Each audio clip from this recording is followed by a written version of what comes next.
కాసేపట్లో భారత్ పాక్ డీజీఎంఓల చర్చలు జరగనున్నాయి. కాల్పుల విరమణ అనంతరం పరిస్థితిపై ఇరు దేశాల మధ్య సైనిక కార్యకలాపాల డైరెక్టర్ జనరల్ స్థాయిలో చర్చలు జరగనున్నాయి. శనివారం నాడు కాల్పుల విరమణకు అంగీకారం కుదిరినప్పుడే ఇవాళ చర్చలంటూ హాట్ లైన్ లో కీలక చర్యలకు నిర్ణయించారు. మరైతే డీజీఎంఓ స్థాయి చర్చల్లో కాశ్మీర్ అంశం ఉండదని అధికారులు చెబుతున్నారు. పాక్ ఆక్రమిత కాశ్మీర్ అంశంపై చర్చ ఉంటుందని అంటున్నారు. పాకిస్తాన్ ఆక్రమిత కాశ్మీర్ ను భారత్ కు అప్పగించడం మినహా కాశ్మీర్ అంశంపై ఎలాంటి చర్చలు ఉండవని ప్రధాని మోదీ ఇప్పటికే స్పష్టం చేసినట్లు సమాచారం. కశ్మీర్ పై ఎవరి మధ్యవర్తిత్వం అక్కర్లేదని కూడా ప్రధాని తేల్చి చెప్పారు.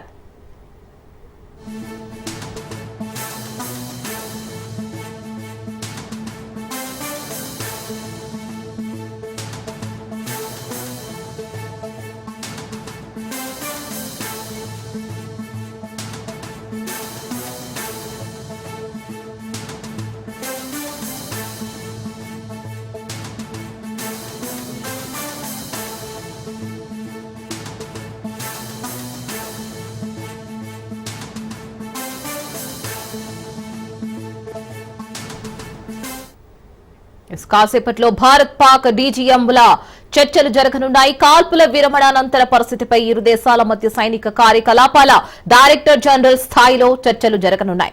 శనివారం నాడు కాల్పుల విరమణకు అంగీకారం కుదిరినప్పుడే ఇవాళ చర్చలంటూ హాట్ లైన్ లో కీలక చర్యలకు నిర్ణయించారు. అయితే డీజీఎంఓ స్థాయి చర్చల్లో కశ్మీర్ అంశం ఉండదని అధికారులు చెబుతున్నారు. పాక్ ఆక్రమిత కాశ్మీర్ అంశంపై చర్చ ఉంటుందంటున్నారు. పాకిస్తాన్ ఆక్రమిత కాశ్మీర్ ను భారత్ కు అప్పగించడం మినహా కాశ్మీర్ అంశంపై ఎలాంటి చర్చలు ఉండవని ప్రధాని మోదీ ఇప్పటికే స్పష్టం చేసినట్లు సమాచారం. కశ్మీర్ పై ఎవరి మధ్యవర్తిత్వం అక్కర్లేదని కూడా ప్రధాని తేల్చి చెప్పారు.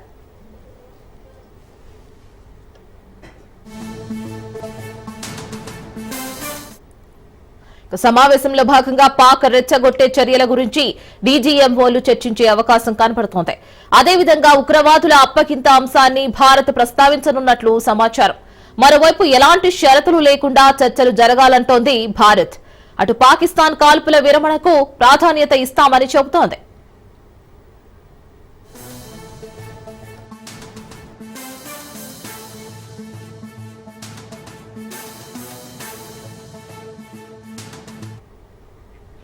కాల్పుల విరమణ ఒప్పందం తర్వాత కూడా పాకిస్తాన్ ఆర్మీ కాల్పులు జరపడంతో పాటు డ్రోన్ దాడులకు యత్నించింది. ఈ అంశంపై ప్రధానంగా చర్చించే అవకాశం ఉంది. మరి అంతేకాకుండా సింధు జలాల అంశం కూడా ఈ సమావేశంలో ప్రస్తావనకు రానుంది. వీటితో పాటు త్రివాదానికి మద్దతివ్వడం ఆపాలని భారత్ పాకిస్తాన్ కు గట్టిగా హెచ్చరించే అవకాశం ఉన్నట్లు తెలుస్తోంది.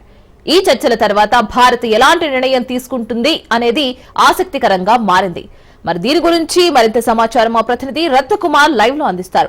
రత్నకుమార్, డీజీఎంఓల సమావేశం జరుగుతుంది. అందులో మనం ఇప్పటి వరకు ఏమైతే విన్నామో వాటి గురించి కాకుండా ఇంకా మనకి ఎలాంటి అప్డేట్స్ మనకి లభించే అవకాశం ఉంది ఈ సమావేశం తర్వాత?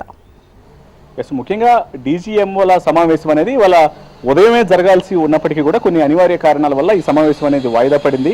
ఇక మరికొద్దిసేపట్లో ఈ సమావేశం అనేది జరగబోతున్నట్లు కూడా తెలుస్తోంది. ఇరు దేశాలకు సంబంధించినటువంటి డీజీఎంఓలు భారత్ నుంచి director general of military administration Rajiv Ghai యొక్క సమావేశంలో చర్చలు జరపబోతున్నారు. అలాగే పాకిస్తాన్ నుంచి అక్కడి డీజీఎంఓ ఆయనతో చర్చిస్తారు. ఈ చర్చల్లో ముఖ్యంగా ఇప్పటి వరకు జరిగినటువంటి దాడులకు సంబంధించి ప్రధానంగా అనేక అంశాలు కీలకంగా చర్చకు వచ్చేటువంటి అవకాశాలు అయితే మాత్రం చాలా ప్రధానంగా కనిపిస్తున్నాయి. ఎందుకంటే పెహల్గామ్ అటాక్ తర్వాత ఆపరేషన్ సింధూర్ను ఉగ్రవాదుల మీద ఉగ్రవాదాన్ని అంతం చేయడం కోసం ఉగ్రవాద స్థావరాలను టార్గెట్ చేసుకొని మాత్రమే భారత్ అటాక్స్ అనేవి చేసింది. అయితే ఇందులో ఉగ్రవాదాన్ని పెంచి పోషిస్తున్నటువంటి పాకిస్తాన్ ఎంటర్ అయిన తర్వాత ఇది కాస్త భారత్ వర్సెస్ పాకిస్తాన్ యుద్ధంగా మారినటువంటి సిచ్యువేషన్స్ అనేవి జరిగినాయి. ఇక్కడ కవ్వింపు చర్యలకు పాల్పడటం పాకిస్తాన్ సైన్యం, దాన్ని తిప్పికొట్టేందుకు భారత్ ఆర్మీ రంగంలోకి దిగడం, అటు ఎయిర్ మార్షల్స్ కావచ్చు లేకపోతే సైనికులు కావచ్చు, సో పూర్తిగా త్రివిధ దళాలు కూడా రంగంలోకి దిగి ఎక్కడికక్కడ తమ పని సమర్థవంతంగా కంప్లీట్ చేశాయి.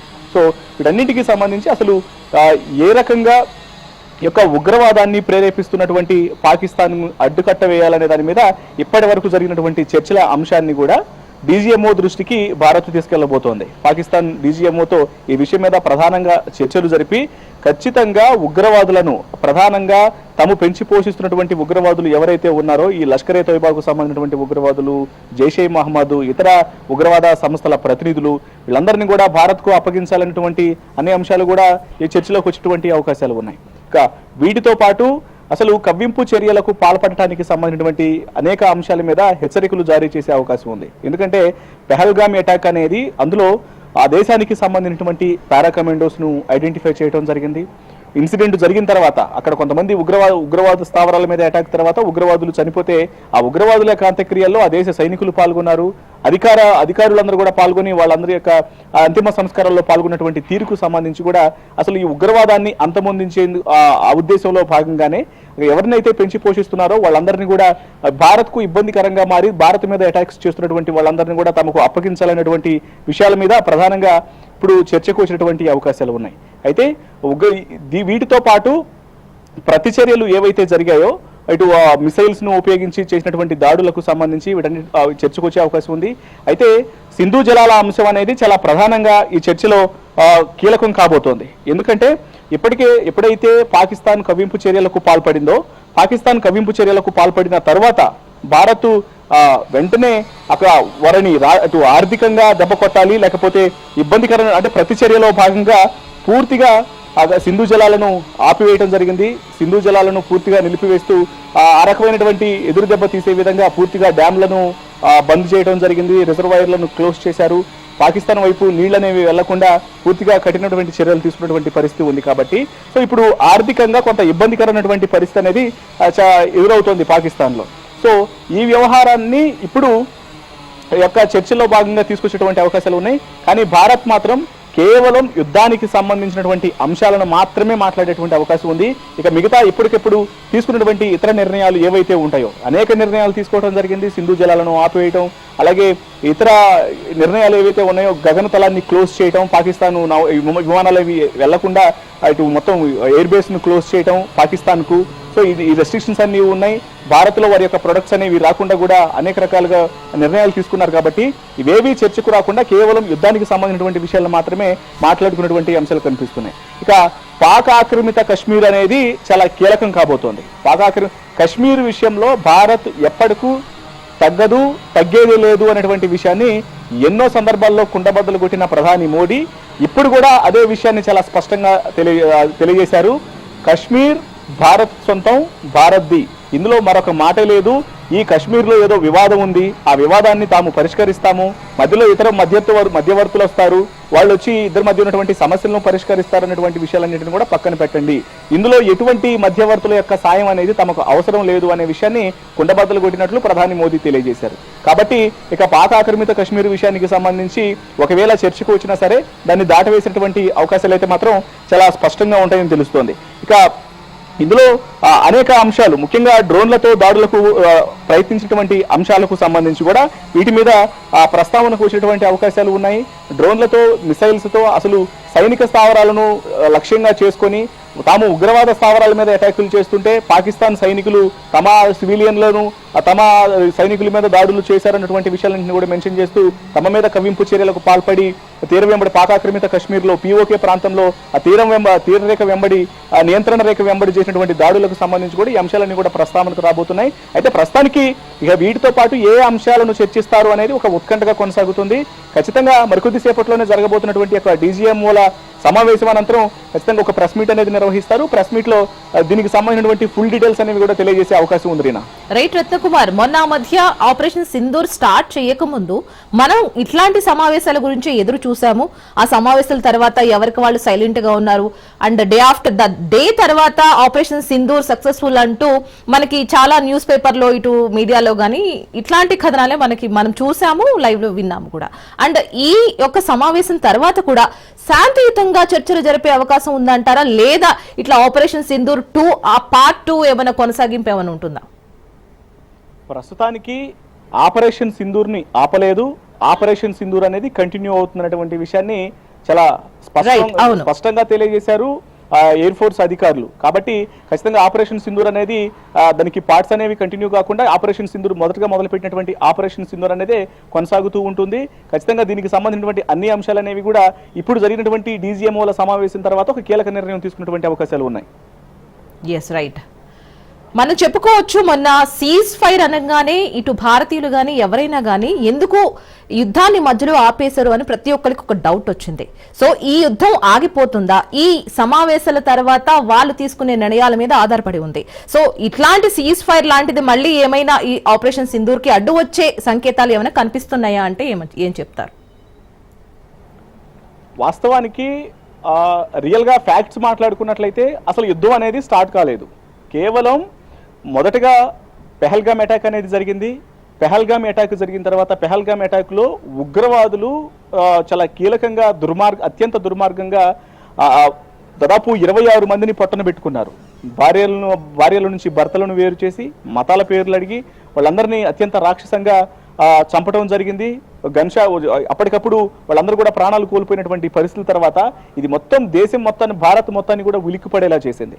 అయితే ఈ ఉగ్రవాదానికి సంబంధించి పూర్తిగా దీని మీద ఇటు నేషనల్ ఇన్వెస్టిగేషన్ ఏజెన్సీ NIA దర్యాప్తు స్టార్ట్ చేసినప్పుడు ఎప్పుడైతే ఈ ఇన్వెస్టిగేషన్లో భాగంగా లోకల్ పోలీసులు కావచ్చు ఈ కేసు మొత్తాన్ని కూడా NIA దృష్టికి తీసుకెళ్లి NIAకి అప్పగించిన తర్వాత సో NIA పూర్తిగా దీని మీద ఇన్వెస్టిగేషన్ చేసినటువంటి సందర్భంలోనే ఈ ఉగ్రవాదుల్ని ప్రేరేపించడం, ఈ ఉగ్రవాదులు ఇక్కడికి రావటం, ఇది జరిగినటువంటి యొక్క దారుణ కాండ ప్రతి ఒక్కటి కూడా పాకిస్తాన్ ప్రమేయంతోనే జరిగిందన్నటువంటి విషయాన్ని మాత్రమే ఐడెంటిఫై చేశారు. ఐడెంటిఫై చేసిన తర్వాత అప్పటికి కూడా పాకిస్తాన్ కి సంబంధించి ఎటువంటి యుద్ధాన్ని అనేది స్టార్ట్ చేయకుండా ఆపరేషన్ సింధూర్ను స్టార్ట్ చేసింది. పాకిస్తాన్ లో ఉన్నటువంటి ఉగ్రవాదులు, పాక్ పెంచి పోషిస్తున్నటువంటి ఉగ్రవాదులను తిప్పికొట్టేందుకు ఉగ్రవాద స్థావరాలను ఐడెంటిఫై చేయడం జరిగింది. శాటిలైట్స్ ద్వారా చాలా స్పష్టంగా లక్ష్యాలను ఏర్పాటు చేశారు. ఎక్కడెక్కడైతే ఉగ్రవాద స్థావరాలన్నీ ఉంటాయో వాటన్నిటిని శాటిలైట్స్ ద్వారా క్లియర్ గా ఐడెంటిఫై చేసిన తర్వాత ఆ ఉగ్రవాద స్థావరాలను మొత్తం 9 స్థావరాలను ఐడెంటిఫై చేసి వాటన్నిటిని కూడా ధ్వంసం చేసినటువంటి పరిస్థితి ఉంది. ఈ సందర్భంలోనే తమ ఉగ్రవాదుల్ని అంతమొందించినటువంటి సందర్భంలో ఉగ్రవాదుల్ని కాదు అంతమొందించింది, తమ దేశ పౌరుల మీద దాడులు చేశారు, తమ సైనిక స్థావరాల మీద దాడులు చేశారన్నటువంటి మాయ మాటలతో తిరిగి దాడులు చేసేందుకు కవ్వింపు చర్యలకు అప్పుడు మొదలుపెట్టింది పాకిస్తాన్. కవ్వింపు చర్యలకు పాల్పడినటువంటి సందర్భంలోనే వాళ్ళు ఇమ్మీడియట్ గా తమకున్నటువంటి ఆయుధ సంపత్తిని ఉపయోగించుకోవడంతో పాటు వారికి ఉన్నటువంటి కొద్దిపాటి ఆయుధ సంపత్తి భారత్ను ఎదుర్కోవడానికి ఉపయోగపడట్లేదు కాబట్టి ఇమ్మీడియట్ గా టర్కీ నుంచి డ్రోన్లను తీసుకురావడం జరిగింది. ఆయుధాలను తీసుకుని వచ్చారు. ఇమ్మీడియట్ గా ఎప్పుడైతే ఇక్కడ రక్షణ మంత్రి రాజ్నాథ్ సింగ్, ప్రధాని మోదీ సమావేశమయ్యారో ఈ కవింపు చర్యలకు ముందు ఇమ్మీడియట్ గా అప్పటికప్పుడు ఖచ్చితంగా భారత్ తమ మీద ఆ ప్రతాపాన్ని చూపిస్తుంది, తమ మీద దాడులకు దిగుతుంది, ఈ పెహల్గామ్ అటాక్ ను చూస్తూ ఊరుకోదన్న విషయం తెలిసిన తర్వాత అప్పటికే ఉగ్రవాదుల్ని పెంచి పోషిస్తున్నారు కాబట్టి ఇక్కడ సమావేశాలు జరుగుతున్నటువంటి సందర్భంలోనే టర్కీ గస్తీ నౌకలను తీసుకొచ్చి లాహోరు సముద్ర తీరం వెంబడి పెట్టుకోవడం జరిగింది. సో ఈ రకంగా మొదటి నుంచి కూడా ఇతర దేశాల యొక్క సాయం తీసుకొని టర్కీ సాయం కావచ్చు, అలాగే L-15 యొక్క అత్యంత విలువైనటువంటి సామర్థ్యం కలిగినటువంటి క్షిపణిని కూడా చైనా సాయంతో తీసుకొని రావడం జరిగింది. సో తీసుకొచ్చి భారత్ మీద ఆపరేషన్ సింధూర్ స్టార్ట్ అయిన తర్వాత అక్కడ ఉగ్రవాద స్థావరాల మీద అటాక్ లో భాగంగానే ఆపరేషన్ సింధూర్ స్టార్ట్ అయిన తర్వాత కవింపు చర్యలకు పాల్పడింది. ఈ రకమైనటువంటి పేర్లు పెట్టి తమ సైనిక స్థావరాల మీద, తమ సివిలియన్ల మీద దాడులు చేశారన్నటువంటి ఉద్దేశంతో. అయితే అప్పుడు ఆ కవ్వింపు చర్యలను తిప్పికొట్టడంలో భాగంగానే త్రివిధ దళాలు రియాక్ట్ అయినాయి. ఇటు ఎయిర్ ఫోర్స్ కావచ్చు, నేవీ కావచ్చు, అలాగే సైనికులు కావచ్చు, అన్ని వైపుల నుంచి, భూతలం నుంచి, సముద్ర భాగాల నుంచి, మరోవైపున గగనతలం నుంచి, అన్ని వైపుల నుంచి కూడా వారి యొక్క చర్యలను తిప్పికొట్టేందుకు పూర్తిగా సమర్థవంతంగా పనిచేశాయి. ఇతర దేశాల యొక్క సాయం తీసుకొని పాకిస్తాన్ అటాక్స్ చేస్తే కేవలం తమ దగ్గర అంటే కేవలం భారత్ దగ్గర ఉన్నటువంటి స్వదేశంలో తయారైన ఆయుధాలను మాత్రమే ఉపయోగించి బ్రహ్మోస్ కావచ్చు, లేకపోతే S-400 కావచ్చు, ఇతర ఆయుధాలు ఆకాష్ కావచ్చు, సో వీటన్నిటిని కూడా ఉపయోగించి పాకిస్తాన్ కవ్వింపు చర్యలను సమర్థవంతంగా తిప్పికొట్టి తగిన బుద్ధి చెప్పడం జరిగింది. సో ఇదంతా కూడా పాకిస్తాన్ చేసినటువంటి అటాక్స్ కు సంబంధించి పాకిస్తాన్ ప్రేరేపిత ఉగ్రవాదులు చేసినటువంటి అటాక్స్ ను మాత్రమే డిఫెండ్ చేస్తూ వారిని సమర్థవంతంగా తిప్పికొట్టారు. ఒకవేళ భారత్ గనక యుద్ధం అనేది ప్రకటించి యుద్ధం గనక స్టార్ట్ చేస్తే మాత్రం పాకిస్తాన్ నామరూపాలు లేకుండా పోతుంది అనేది మాత్రం ప్రపంచ దేశాలన్నీ కూడా ఒప్పుకునేటువంటి అంశం. భారత్ అటాక్స్ చేస్తుంది, ఆ యుద్ధం అనేది పాకిస్తాన్ ఊహకు కూడా అందదు. ఎందుకంటే కేవలం ఒక 30 కోట్ల జనాభా కలిగినటువంటి అతి చిన్న దేశం, చాలా తక్కువ ఆయుధ సామాగ్రి కలిగినటువంటి దేశం, ఇక్కడ ఒక విలువైనటువంటి ఒక శక్తివంతమైనటువంటి ఆయుధాన్ని వాళ్ళు కలిగి ఉంటే అదే ఆయుధాలు 10 ఆయుధాలను కలిగినటువంటి ఆయుధ సంపత్తిని కలిగి ఉన్నటువంటి భారత్ సమర్థవంతంగా యుద్ధాన్ని ప్రకటించి దాడులు చేస్తే మాత్రం పాకిస్తాన్ నామరూపాలు లేకుండా పోతుంది. ఇరు దేశాల ఇటు భారత్ కానీ పాక్ DGMOల సమావేశం అంటేనే అసలు ఎట్లా జరుగుతుంది, ఏం జరుగుతుంది, ఏం మాట్లాడుకోబోతున్నారనే టెన్షన్, ఉత్కంఠ ప్రతి ఒక్కరిలో ఉంది. సో ఇటు భారత్ ఆంక్షలకు, అడిగే ప్రశ్నలకు పాక్ సమాధానం చెప్పగలదా అనే ఉద్దేశంతో వస్తున్నారా, వస్తే ఈ ఆంక్షలను ఒప్పుకుంటుందా అనే సందేహం కూడా ప్రతి ఒక్కరిలోనూ కలుగుతుంది. ఖచ్చితంగా దీని మీదే ఈ ఉత్కంఠే కొనసాగుతుంది ప్రతి ఒక్కరిలోనూ. ఎందుకంటే ఇక్కడ అనేక రకాల విషయాలనే ఉన్నాయి. పాకిస్తాన్ ఖచ్చితంగా మొదటి నుంచి ఉగ్రవాదులను ప్రేరేపిస్తున్నటువంటి, ఉగ్రవాదులను పెంచిపోసినటువంటి పాకిస్తాన్కు సంబంధించి తమ మీద దాడులు చేసినటువంటి ఉగ్రవాదులు అనే వాళ్ళు పాకిస్తాన్లోనే ఉన్నారు. వాళ్ళని ఇమ్మీడియట్గా భారత్కు అప్పగించాల్సినటువంటి ఆ ప్రధాన అంశాన్ని లేవనెత్తినటువంటి అవకాశాలు ఉన్నాయి. మరోవైపు ఒక్కసారి ఒప్పందం చేసుకున్న తర్వాత, యుద్ధాన్ని విరమించేందుకు ఒప్పందం చేసుకున్న తర్వాత మరలా అటాక్స్ చేయడానికి సంబంధించి అక్కడ ఉన్నటువంటి పాకిస్తాన్ ప్రభుత్వానికి అలాగే పాకిస్తాన్ సైనికుల మధ్య ఉన్నటువంటి విభేదాలు, లేకపోతే అది ఏమైనా విషయం ఉండొచ్చు, కానీ ఒకసారి ఒక ఒప్పందం చేసుకున్న తర్వాత దాన్ని అతిక్రమించడం పట్ల దీనికి సంబంధించి ఖచ్చితంగా హెచ్చరించినటువంటి అవకాశాలు ఉన్నాయి. ఎందుకు దాడులు చేశారన్నటువంటి విషయాల మీద పలు ప్రశ్నలు సంధించినటువంటి అవకాశాలు మాత్రం ఇవన్నీ కూడా మనకు కంటికి కనిపించే అంశాలు. అయితే ఇక్కడ పాకిస్తాన్ ఎటువంటి కోరికలు కోరుతుంది, పాకిస్తాన్ ఏ అంశాలను, ముఖ్యంగా ఇప్పటికే పాకిస్తాన్ కూడా తెలియజేసింది కాల్పుల విరమణకు సంబంధించినటువంటి అంశాలనే వస్తాయని. మరోవైపు పాక్ ఆక్రమిత POK విషయంలోనే ఇందులో ఖచ్చితంగా పాకిస్తాన్ నుంచి కొన్ని ప్రశ్నలు కూడా తలెత్తుతున్నటువంటి విషయాలు కూడా బహిర్గతంగానే అప్పుడు ప్రతి ఒక్కరు కూడా మాట్లాడుకుంటూ ఉన్నారు. ఎందుకంటే పాక్ ఆక్రమిత కశ్మీర్ విషయంలో ఇది మాదంటే మాది, మాదంటే మాది అనుకుంటూ కూడా పాకిస్తాన్ వస్తున్నప్పటికీ దీని మీద భారత్ చాలా స్పష్టంగా ఉంది. కశ్మీర్ కేవలం భారత్ సొంతం అని తెలియజేశారు కాబట్టి దీని మీద ఎటువంటి ప్రశ్నలు తలెత్తబోతున్నాయి, ఎటువంటి నిర్ణయాలు తీసుకోబోతున్నారు అనేది కూడా పాకిస్తాన్ ఏమన్నా దీని మీద ప్రశ్నలు లేవనెత్తబోతుందా అని ఒక క్వశ్చన్ ఉంది. మరోవైపు సింధు జలాలు, పాకిస్తాన్ ఇప్పుడు భారత్ ఇప్పటికే రెస్ట్రిక్షన్స్ చేసినటువంటి విషయాల మీద గగనతలాలను క్లోజ్ చేయటము, మరోవైపున బిజినెస్ పరంగా ఎటువంటి ప్రొడక్ట్స్ పాకిస్తాన్ నుంచి ఇండియాకు రాకుండా పూర్తిగా నిషేధం విధించటం, అలాగే ఇటు నదీ జలాలను మూసేయటము, గగనతలాన్ని క్లోజ్ చేయటము, విమానాలు తిరగకుండా, సో ఇవన్నీ కూడా వాళ్ళని ఆర్థికంగా దెబ్బతీస్తున్నటువంటి సందర్భంలో ఆ రకమైనటువంటి ఉపయోగాల కోసం ఏ రకమైనటువంటి ప్రశ్నలు లేవనెత్తుతాయి అన్నటువంటి ఉత్కంఠ మాత్రం ప్రతి ఒక్కరిలోనూ కొనసాగుతుంది. కానీ భారత్ మాత్రం చాలా భారత ప్రజల క్షేమాన్ని దృష్టిలో పెట్టుకునే ఈ యొక్క సమావేశంలో యుద్ధానికి సంబంధించినటువంటి అంశాలను మాత్రమే మాట్లాడేటువంటి అవకాశాలు ఉంటాయి. రైట్, ఇక్కడ ఉగ్రవాదుల అప్పగింత అంశాన్ని కూడా భారత్ ప్రస్తావిస్తుంది అని కూడా ఒక టాపిక్ అయితే ఉంది. సో దీని మీద ఏమంటారు? ఖచ్చితంగా పాకిస్తాన్కు సంబంధించి ఇప్పటికే అనేక మంది ఇటు పాకిస్తాన్లో రక్షణ పొందినటువంటి, ఇప్పుడు మనం ఆల్రెడీ క్లియర్గా మాట్లాడుకోవడం జరిగింది యాసిర్ అహ్మద్కు సంబంధించి. ఎందుకంటే తను ఉగ్రవాదులకు లష్కరే తోయిబాకు చాలా చీఫ్గా వ్యవహరిస్తూ ఉన్నాడు. అలాగే ఇతర ఇప్పుడు లష్కరే తోయిబాకు సంబంధించి కావచ్చు, జైషే అహ్మద్కు సంబంధించి, హిజ్బుద్దీన్కు సంబంధించి కావచ్చు, సో అనేక రకాల ఉగ్రవాద సంస్థలు అనేవి అక్కడ ఆల్రెడీ పెంచి పోషించబడుతూ ఉన్నాయి. ప్రత్యక్షంగా అక్కడ ఉన్నటువంటి ప్రభుత్వాలే వారిని పెంచి పోషిస్తూ ఉన్నాయి. అంటే ఆయుధ సంపత్తి లేక సరైనటువంటి సిస్టమ్ అనేది, డిఫెన్స్ సిస్టమ్ అనేది లేకపోయిన కారణంగా ఈ రకంగా ఉగ్రవాదులను పెంచి పోషిస్తూ భారత్ మీద దాడులకు పూనుకుంటున్నటువంటి సందర్భంలోనే దీని మీద ఖచ్చితమైనటువంటి నిర్ణయాలు తీసుకోవాలన్నటువంటి ఉద్దేశంతోనే ఇప్పటికే కొద్దిసేపటి క్రితం నుంచి ఇవాళ ఉదయం నుంచి కూడా చాలా కీలకమైనటువంటి ఒక సమావేశం జరుగుతోంది ప్రధాని మోదీ అధ్యక్షతన. ఈ సమావేశంలో జాతీయ భద్రతా సలహాదారు అజిత్ దోవల్ పాల్గొన్నారు. అలాగే చీఫ్ డిఫెన్స్ ఆఫీసరు ఇటు అనిల్ చౌహాన్ పాల్గొనడం జరిగింది. రక్షణ మంత్రి రాజ్నాథ్ సింగ్ పార్టిసిపేట్ చేసి ఉన్నారు. వీళ్ళ ముగ్గురుతో పాటు త్రివిధ దళాధిపతులు వీళ్ళందరూ కూడా ఈ యొక్క సమావేశంలో పాల్గొని పాకిస్తాన్ మరలా భారత్ మీద ఎటువంటి కవ్వింపు చర్యలు అనేవి పాల్పడకుండా చేయాల్సినటువంటి హెచ్చరికలకు సంబంధించి కూడా ఈ డిస్కషన్స్ నడిచాయి. కాబట్టి DGMOల సమావేశం తర్వాత ఏ నిర్ణయాలు తీసుకోబోతున్నారు అనేటువంటి విషయం మీద ఒక స్పష్టత వచ్చేటువంటి అవకాశాలు ఉన్నాయి. సో మొత్తానికి ఈ సమావేశం తర్వాత సమరానికి ఫుల్ స్టాప్ పెట్టొచ్చు అంటారా, కోమా పెడతారా, అసలు సమరమే వద్దు అనే చర్చలు శాంతియుతంగా జరుగుతాయి అని భావించవచ్చు అంటారా?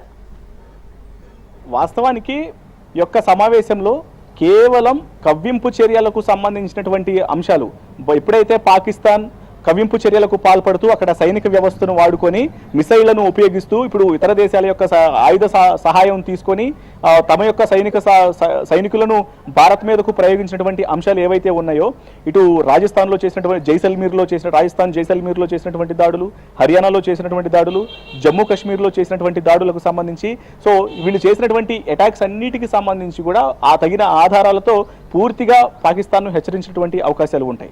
ఇక ఆపరేషన్ సింధూర్ అనేది వేరు, పాకిస్తాన్ చేసినటువంటి కవ్వింపు చర్యలకు సంబంధించినటువంటి దాడులు అనేవి వేరు. ఒకసారి అసలు పెహల్గామ్ అటాక్ అనేది జరగకపోతే ఆపరేషన్ సింధూర్ లేదు. పెహల్గామ్ అటాక్ కారణంగానే ఆపరేషన్ సింధూర్ స్టార్ట్ అయింది. ఆపరేషన్ సింధూర్ స్టార్ట్ అయిన దాని యొక్క ఉద్దేశం ఉగ్రవాదాన్ని ఏరివేయడం కోసం. ఆల్రెడీ 9 స్థావరాలను ఏర్పాటు చేయడం జరిగింది, 9 స్థావరాలను గుర్తించడం జరిగింది, వాటన్నింటినీ ధ్వంసం చేసినటువంటి పరిస్థితి ఉంది. సో ఆ తర్వాత పాకిస్తాన్ కవ్వింపు చర్యలకు పాల్పడినటువంటి నేపథ్యంలోనే వీటి మీద ప్రధానంగా చర్చలు జరిగేటువంటి అవకాశం ఉంటుంది.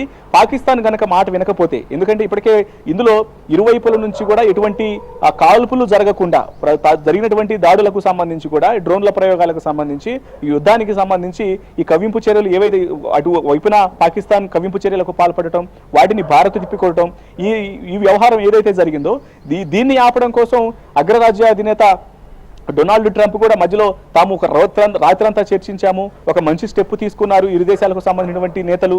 సో వాళ్ళు యుద్ధాన్ని ఆపబోతున్నారు, ఇక నుంచి ఎటువంటి యుద్ధాలను వాళ్ళ మధ్య ఎటువంటి కవ్వింపు చర్యలు అనేవి అటాక్స్ అనేవి జరగవని చెప్పిన తర్వాత కూడా పాకిస్తాన్ అటాక్స్ కు పాల్పడింది. కాబట్టి మరి చేసుకున్నటువంటి ఒప్పందాన్ని ఎందుకు విరమించారు అనే ఎందుకు దాన్ని ఉల్లంఘించారు అనే దాని మీద ప్రధానంగా చర్చకు వచ్చినటువంటి అవకాశాలు ఉంటాయి. సో వీటన్నిటికీ సంబంధించి ఖచ్చితంగా పాకిస్తాన్ కు హెచ్చరికలే ఉంటాయి తప్ప వారి నుంచి తీసుకోవాల్సినటువంటి వినాల్సినటువంటి ప్రశ్నలు అనేవి చాలా తక్కువగా ఉంటాయి. ఇందులో ఆల్మోస్ట్ తప్పంతా కూడా పాకిస్తాన్దే ఉంది. కాబట్టి పెహల్గామ్ అటాక్ దగ్గర నుంచి కవ్వింపు చర్యలకు పాల్పడటం వరకు, ఇక్కడ ఉన్నటువంటి సైనిక స్థావరాల మీద దాడులు చేయడం వరకు కూడా పాకిస్తాన్ వైపే తప్పు ఉంది. కాబట్టి వీటిని హెచ్చరిస్తూ కూడా ఈ యొక్క డీజీఎంఓల సమావేశంలోనే పాకిస్తాన్ డీజీఎంఓలతో చర్చలు జరిపేటువంటి అవకాశాలు అయితే కనిపిస్తున్నాయి. ఖచ్చితంగా మరి దీనికి తలొగ్గితే తదుపరి చర్యలకు సంబంధించి భారత్ పునరాలోచన చేస్తుంది, లేదంటే మాత్రం ఖచ్చితంగా మరలా బుద్ధి చెప్పేందుకు ఏమాత్రం వెనకాడదు అనే విషయం చాలా స్పష్టంగా. ఫైనల్ గా మనం ఎప్పుడు పాక్ తో మాట్లాడి లేదంటే ఎదురుగా వచ్చి మాట్లాడిన సందర్భాలు కూడా లేవు. ఇప్పుడు ప్రెసెంట్ పాక్ తోటి ఈ మీటింగ్స్ అనగానే ప్రతి ఒక్కరికి ఒక ఇంటెన్షన్, ఈ సమావేశం ఎలా జరుగుతుంది, ఏదో జూమ్ లో జరుగుతుందా లేదా డైరెక్ట్ గా జరుగుతుందా అని ఒక ఇంటెన్షన్ ఉంటుంది. సో దీని మీద ఏమంటాం? ఇప్పుడు మనకు అందుతున్నటువంటి సమాచారాన్ని బట్టి ఈ సమావేశం అనేది హాట్ లైన్ సమావేశం అని అంటారు. ఇది ఆన్లైన్లోనే యొక్క సమావేశాన్ని నిర్వహించబోతున్నారు. ఇరు దేశాలకు సంబంధించినటువంటి ప్రతినిధులు ఇందులో ప్రత్యక్షంగా పాల్గొనడం అనేది ఉండదు. హాట్ లైన్ ద్వారా ఇప్పుడు ఆ దేశం నుంచి ఆ దేశానికి సంబంధించినటువంటి డీజీఎంఓ హాట్ లైన్ ద్వారా ఈ దేశానికి ఇప్పుడు ఇక్కడ ఉన్నటువంటి భారత్ డీజీఎంఓ రాజీవ్ గాయ్తో సమావేశాన్ని ఏర్పాటు చేసి ఈ సమావేశం అనేది సుదీర్ఘంగా కొనసాగేటువంటి అవకాశాలు ఉంటాయి. ఎందుకంటే అనేక అంశాలను పలు హెచ్చరికలు చేయాల్సినటువంటి అవసరం భారత్ సైడ్ నుంచి ఉంటుంది. అనేక విషయాల మీద తమకు సహాయ సహకారాలు కావాలి, సమస్యాత్మకంగా ఎదుర్కొన్నటువంటి పరిస్థితులకు సంబంధించి వాళ్ళు కూడా ఇప్పుడు సింధు జలాల అంశాన్ని ప్రస్తావించవచ్చు, జీలం నది అంశాన్ని ప్రస్తావించవచ్చు, మరోవైపున గగల్తల అంశాలను ప్రస్తావించవచ్చు, బిజినెస్ యాక్టివిటీస్ అనేవి ఏ రకంగా పడిపోయినటువంటి విషయాలకు సంబంధించి కూడా ప్రస్తావించవచ్చు. సో ఇది కొంత సుదీర్ఘంగా కొనసాగేటువంటి అవకాశాలు ఉన్నాయి. ఈ చర్చలు మాత్రం హాట్ లైన్ ద్వారా జరుగుతాయని తెలుస్తోంది. Right Ratna, thank you so much for your